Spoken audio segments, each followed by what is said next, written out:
با ادب بے ادب. حسن بصری رحمہ اللہ کہتے ہیں ہم نے 30 سال علم سیکھا جس میں سے 20 سال صرف ادب سیکھا.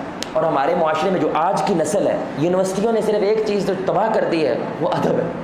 قسم سے ادب نہیں نام کی چیز رہی. یقین کریں میں پہلی دفعہ میں ابو کو جانتا ہوں, حالانکہ میرے ابو انڈر میٹرک ہیں, پڑھے ہوئے نہیں ہیں, لیکن ایک دفعہ نا ایک دم سے ترتھلی نہیں مچ جاتی جیسے وہ پڑھ کے لیا وہ پڑھ کے لیا, اور کبھی بھاگ رہے ہیں, کبھی دکان نہیں بند کرتے, اس دن دکان بھی بند کر رہے ہیں. میرا استاد آ رہا ہے, دنیاوی استاد آ رہا ہے. سوچو جو اخروی ہو تو اس کا کیا حال ہو. یہ چیز تقریباً ختم ہو گئی ہے, ادب نام کی چیز ختم ہو گئی ہے. اس لیے مسئلہ یہ نہیں ہے کہ ہمارے اس دور میں انفارمیشن نہیں ہے.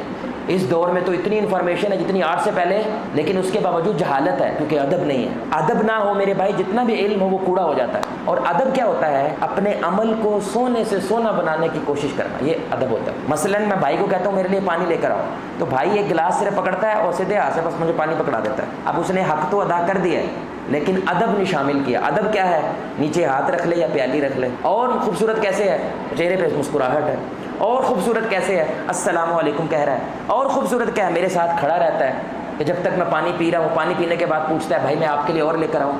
یہ سارے طریقے کیا کر رہا ہے وہ اصل میں ادب. میرے بھائی اس کو نا یہ ادب آ جاتا ہے. یقین کریں ہمارے طالب علموں کو اب ادب سکھا دیں, ایسے لگے گا یہ پی ایچ ڈی ہیں. اور پی ایچ ڈی والا بندہ میرے بھائی جٹ زمیندار اور جاہل آدمی لگتا ہے. جٹ برے لوگ نہیں ہوتے معذرت, لیکن وہ جاہل آدمی لگتا ہے کیونکہ اس کو تمیز نہیں ہے بات کرنے کی. ادب آپ کے عمل کو کیا بناتا ہے؟ خوبصورت بناتا ہے. اور بے ادبی آپ کے علم کو بھی کیا بناتی ہے؟ بدصورت بناتی ہے.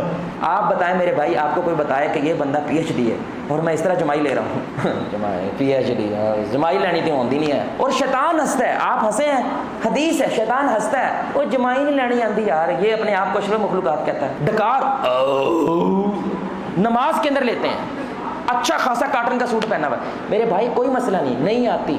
ہمارے نبی مجلس میں نہیں آنے دیتے تھے جو اس طرح ڈکارے مار.